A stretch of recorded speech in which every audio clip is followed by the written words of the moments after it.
Hi, my name is Ann Lombardi. I'm a longtime travel agent, and I'm also a fan of Switzerland. And I thought it might be really helpful to give you all, fellow Americans and North Americans, a little lesson in the mysteries of Swiss German as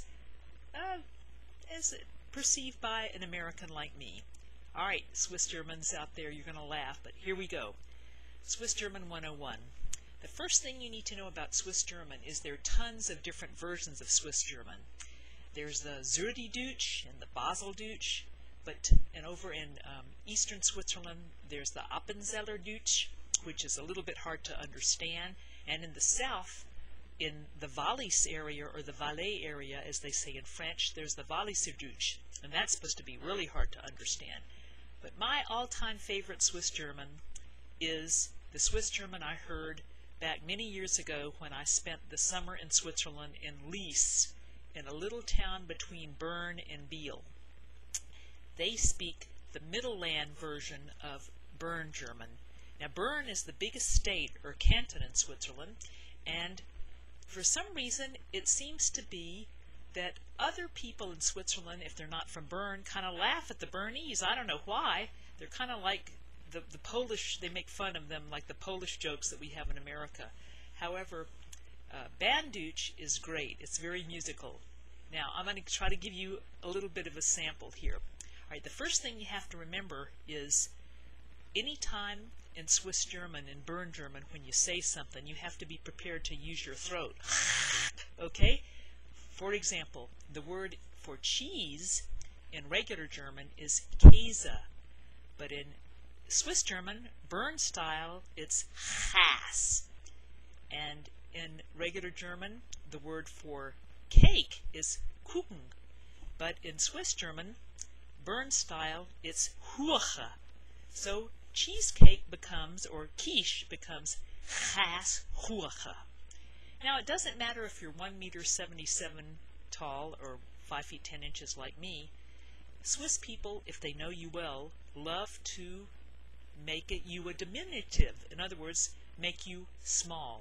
Or, for example, Anne becomes Annie in American, but in Swiss German, Anne becomes Annalie, which is the German equivalent of line, which is making something small. Next, in German, when you have a word like to practice, which is üben, in Bern German that becomes übe. So you get a lot of exercise with your mouth. Also, the Swiss Germans have the habit of mixing a bunch of other languages with their German. For example, especially in the Bern area, which is right on what they call the Röstigrabe, which is the imaginary line between the German part of Switzerland and the French part of Switzerland, where they eat that Rösti, which is like Swiss hash brown potatoes. They tend to mix French and Italian also with the Swiss German. So the German word for bicycle, which is Fahrrad, becomes Velo, which in French means bicycle, but it's also used by the Swiss Germans. And to say thank you very much, in Bern area, they oftentimes say merci vielmals. Merci is the Swiss Germanized version of merci, which is thank you in French. And they'll say ciao for ciao in Italian, and many other things like that. Swiss German is a very flexible, changing language, and to me it's very, very colorful.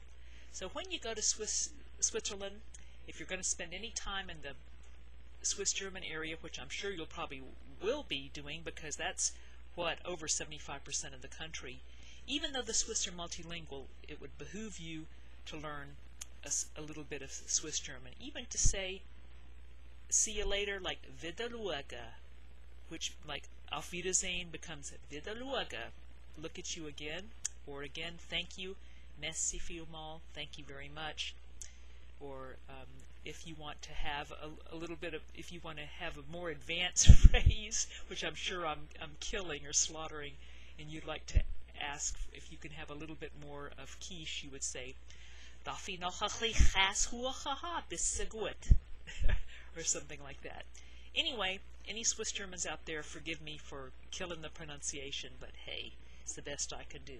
So until next time, learn some Swiss German.